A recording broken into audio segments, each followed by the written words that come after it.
Hello, good morning, खुलुमबाय आंनि YouTube channel नायगिरि गासै आइ आफा रायजो राजा बिदा फंबाय गासैनिसिमबो आंनि खुलुमनायखौ जासिहरबाय। ओमफ्राय गोबाव सम जाबायमोन आरो नोंथांमोननि सिगाङाव ब्लग्स लाना फैया। ओमफ्राय आङो दिनैहाय ब्लग्स लाना फैबाय आरो दासिमबो नै गारामाया मोजां जायाखै।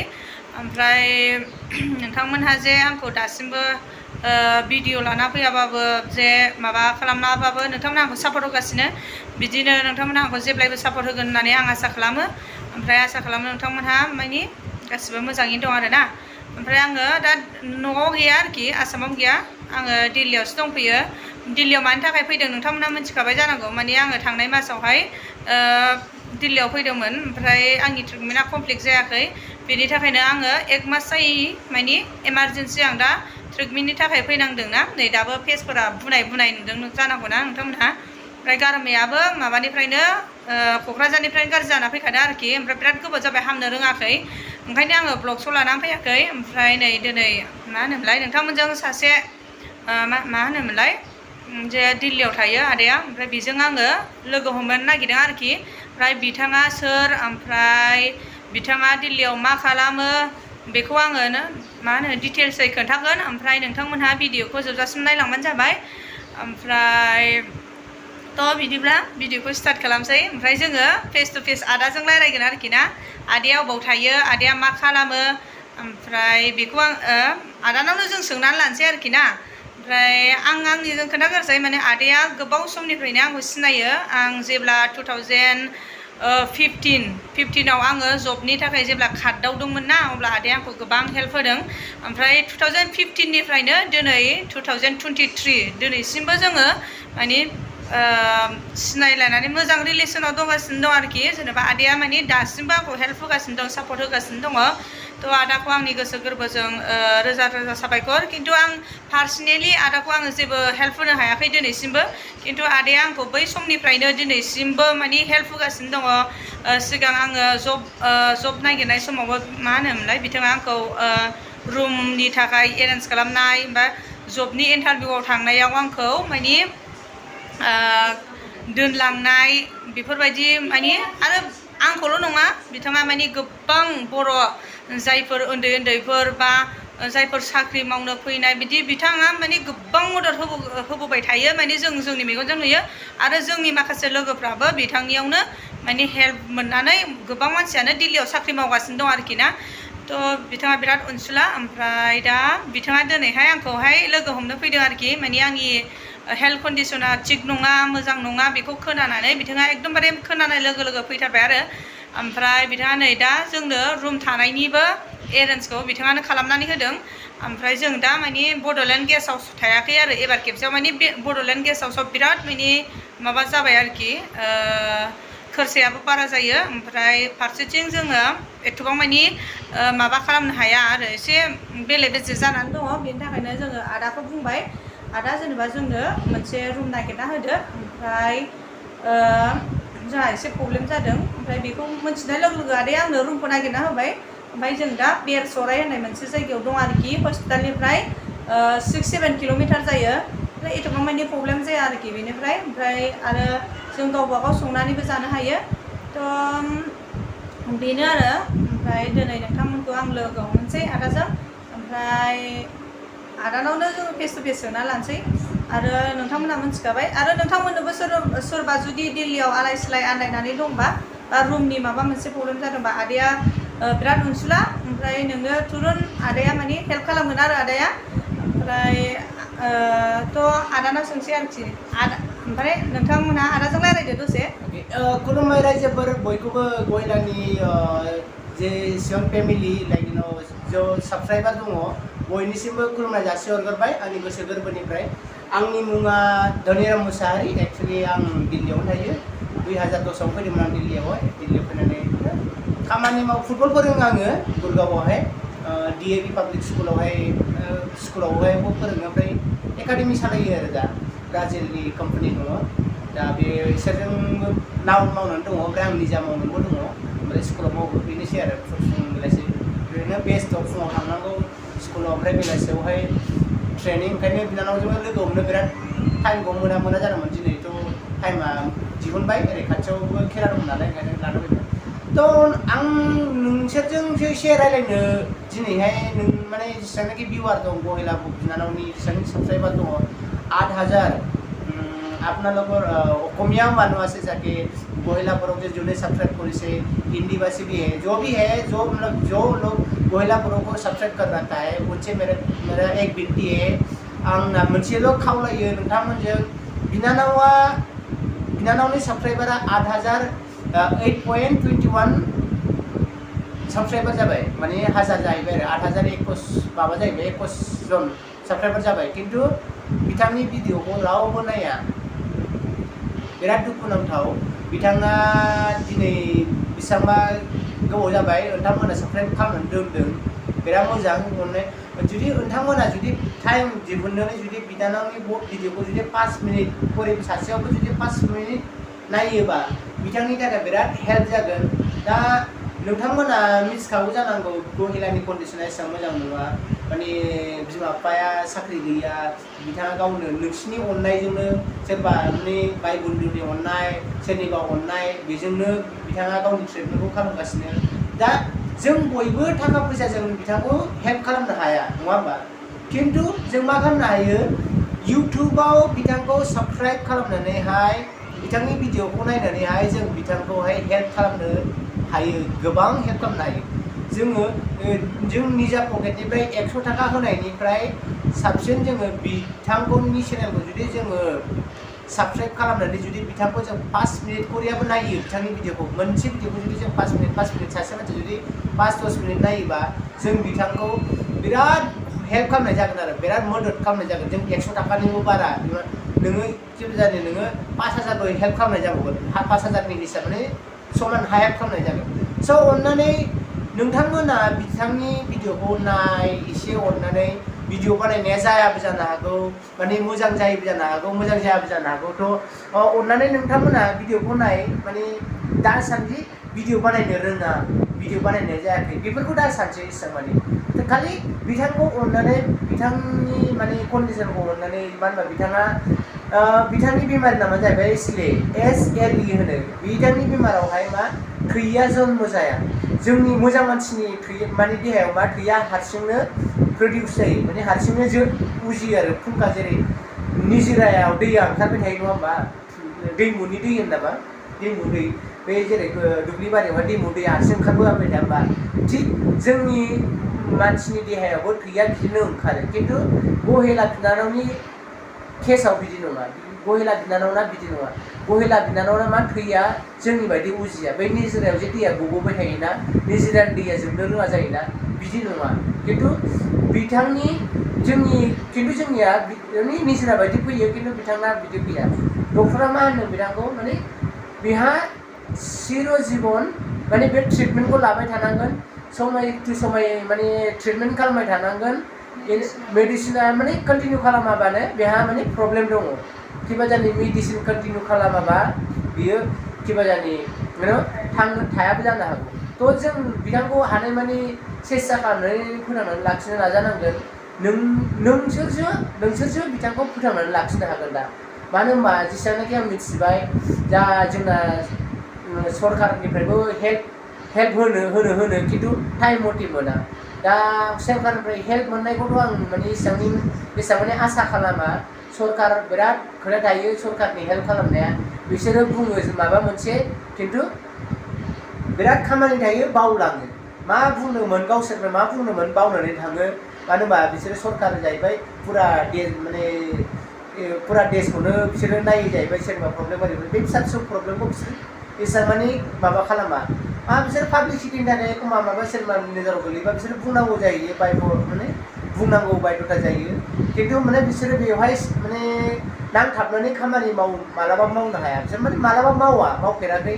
मालाबाबो मावा नों जुदि दा नै बिनानावाबो बार थांबाय थानांगौ जायो माने गावनि देहा गाज्रिखौ लानानै बिसोरो अबेबा मिनिस्टारनि अफिस अबेबा सोरबा EMनि अफिस थांबाय थानांगौ जायो आरो बे थांलाय फैलायावबो जों थांलाय फैलायावबो ओरैनो सहैया गारि भारा गारनानै थांनांगौ आरो मा गारि भारा जेनेबा थांलाय फैलाय 200आबो बबेनिफ्राय फैयो 200 थाखा खामायनोबो बिराद गोब्राब थ' अननानै प्लिज नोंथांमोना जेसेबां हागौ बिनानावनि भिडिअखौ नायनानैहाय ओमफ्राय बिनानावखौ सापर्ट खालाम साबस्क्राइब खालाम जायफोर नायदों आरो जुदि नोंथांमोना जुदि बिथांखौ जुदि साबस्क्राइब खालामनानै भिडिअखौ जुदि नायोबा बिथांनि ट्रिटमेन्ट खालामनायाव नोंथांमोना गोबां माने हेल्प खालामनाय जागोन बहुद माने बिथांनि ट्रिटमेन्टआ जोबोद मोजां जागोन दा आङो भिक्ट'रियाखौ मोनसे खोथा खिन्थानो सानो बिथाङा जे दाख्लै फैनो थांबाय फैसानि प्रब्लेमनि थाखाय बिथाङा थांफिननांदों मार्चआवहाय आंनोबो खिथायाखै बे खोथाखौ आं जेब्ला बेखौ माने फन हरबाय नोंसोरो दिनै मा हस्पिटालाव दं ना अबाव दङ अब्लासो आदा जोंथ' फैबाय नै ओरै जानानै जों नै साननै जाफैबाय साननै ना सानथाम जाफैबाय बिदि होनहरबाय हे खोथाया मारै जाखो बिदि दा बिथांमोना मा माने बड'लेण्ड भबनाव थानो थाखाय फैसाबो गैला जानायनि थाखाय फैसा गैला दा मुलिबो बायनांगौ जानोसो ना मुलिसो बायनो ना थांनायनि गारि भारासो माबानो दा ट्रेन टिकेट बिसोर जुदि थायोबा थांफिननायनि ट्रेन टिकेटनि फैसा गैया दा बिसोर सिन्था जाबाय दा बेखौ खिथायाखै आंनो बेफोरखौ खिथायासै जुदि खिथानानै मा खिबाजानि माबा मोनसे सोरखौबा माबानो बुंनानैबाबो डनेसन खालामनानैबाबो एसे माबा हेल्प खालामनो हागौमोन बै समाव खिन्थु खिथायाबालाबानो थांबाय बे थांनानै दा थांबाय दा फैफिनबाय आरो मोजां जाबाय खिन्थु सिङावहाय बिथाङा दा बेमारिया मोनसे बारायबायमोन दा मोनसे बेमारमोन दा आरो मा मोनसे बेमार ओंखारजोबबाय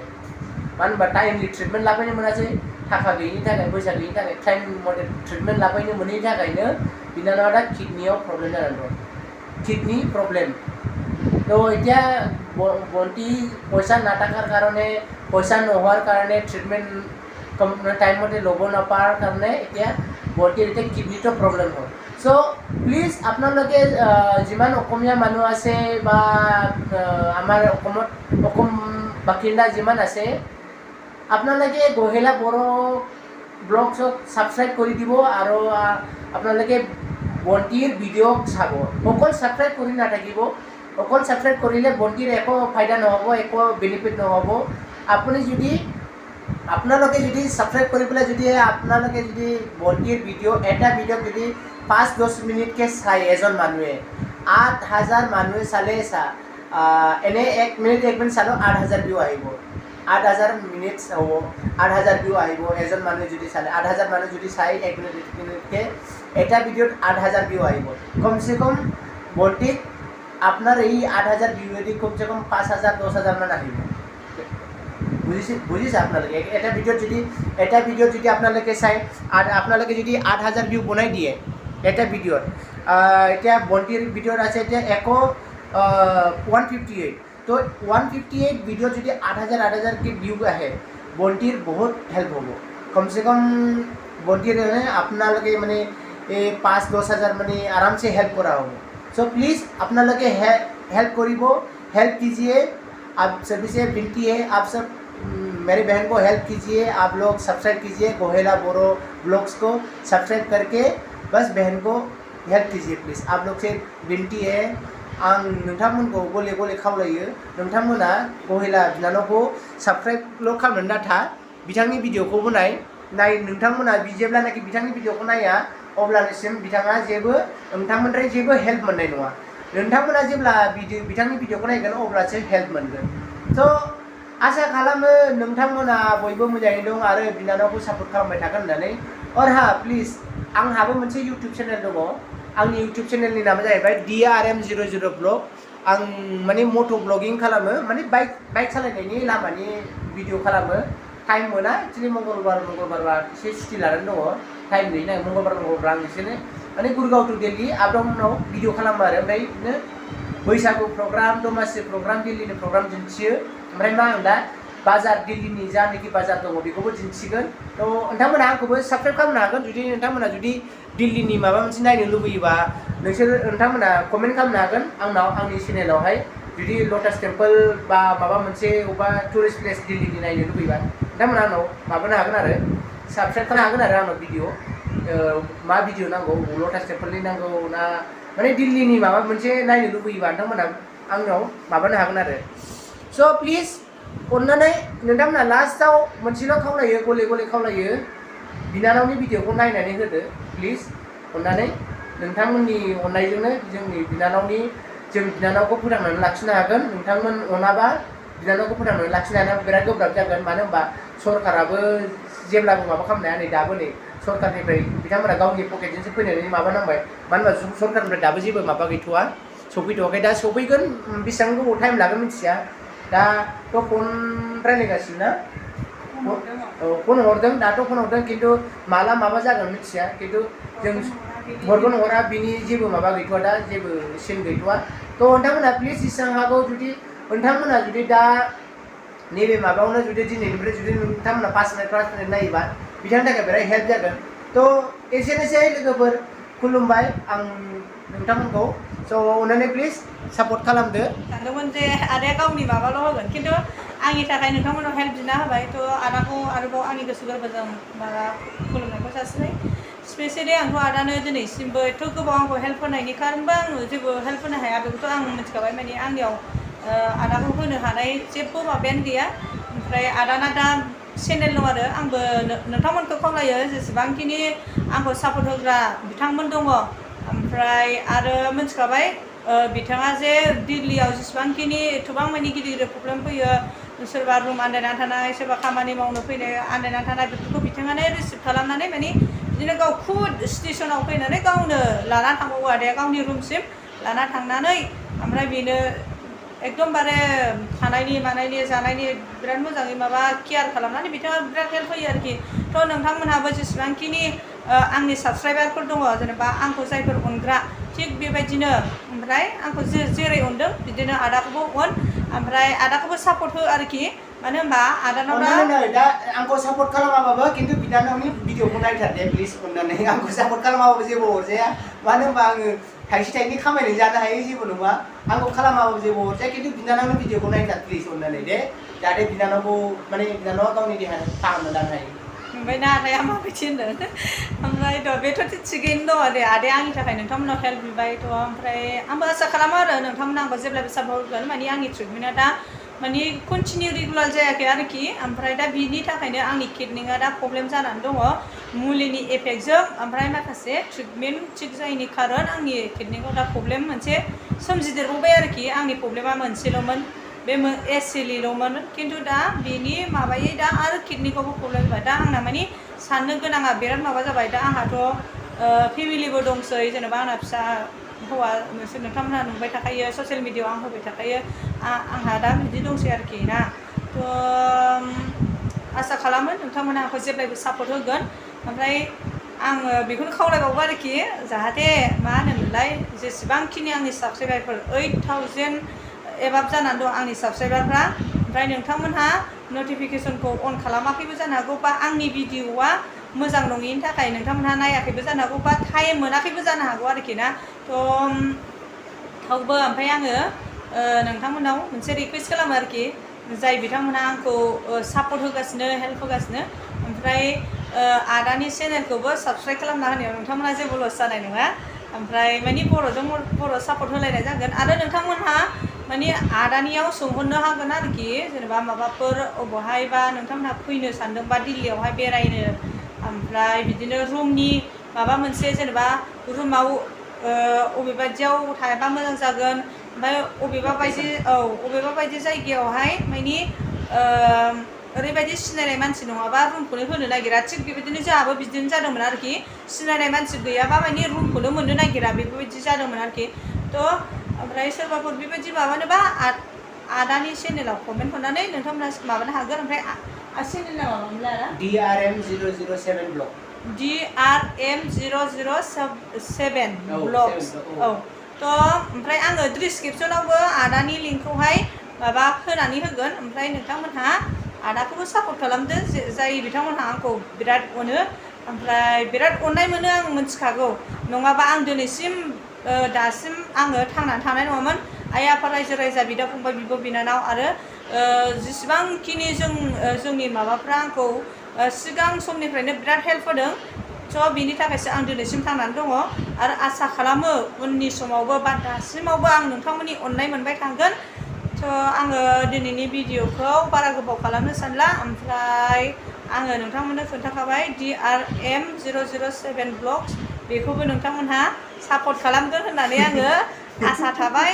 ओमफ्राय मा होनोमोनलाय कमेन्ट हरनो दाबाव आरोखि आदानियाव आरोखि जे आङो निउ साबसक्राइबार ओमफ्राय आदा आफा फंबाय जोङो जिमोन बेफोरबायदि हरनो दाबाव सोंहरनो दाबाव स' दिनैनि भिडिअखौ आङो बेयावनो दोनथ'नोसै ओमफ्राय बेखौनो खोन्थाबावनोसै आरोखि आं मोनसेबाव आंना दा ट्रिटमेन्टआ स्टार्ट जाहांगासिनो दङ ओमफ्राय ब्लाड टेस्ट ओमफ्राय मा होनो किडनि बाय'प्सि खालामबावनांगौ ओमफ्राय मोनसे डायलिसिस नामा बिदि बे मोनसे सुनाय माने किडनि माबाखौ एसे बेदरखौ बहननानै टेस्ट खालामगोन जाहैबाय आरो बिसोरो ना ओमफ्राय आल्ट्रासाउन्ड बानायबावनांगौ बिनि उनावसो माने फाइनाल रिपर्टखौ मोनगोन आरोखि थ' एसे टाइम लागोन ओमफ्राय आङो एथबां माने ब्लग्स लानानै फैनो हायाखै बेनि थाखाय सरि ओमफ्राय दिनै ब्लग्स लाबोबाय नोंथांमोनहा भिडिअखौ जोबजासिम नायदोंबा आंनि गोसो गोरबोजों रोजा रोजा साबायखर थाबाय आरो जायफोर बिथांमोनहा जोबजासिम नायाखै बेथ' नै आदानि हिस्ट्रिखौबो मिथिला ओमफ्राय आदानि चेनेलनि नामखौबो मिथिला थ' जायफोर बिथांमोनहा माने जोबजासिम नायदों बियो आदानि चेनेलखौबो मिथिबाय आरो आंनि हिस्ट्रिखौबो मिथिबाय आदानि माबाफोरखौबो मिथिबाय आरोखि ना थ' नायदोंबा नोंथांमोनखौ आंनि गोसो गोरबोनिफ्राय रोजा रोजा साबायखर थाबाय ओमफ्राय आङो दिनैनि ब्लग्सखौ बेयावनो दोनथ'नो सानबाय थ' थेंक इउ आंखौ जेब्लायबो सापर्ट होनायनि थाखाय ओमफ्राय बिनानावनि भिडिअखौ नायदो नोंथांमोना एसेयावनो दोनथ'नोसै बाय बाय लाभ इउ अल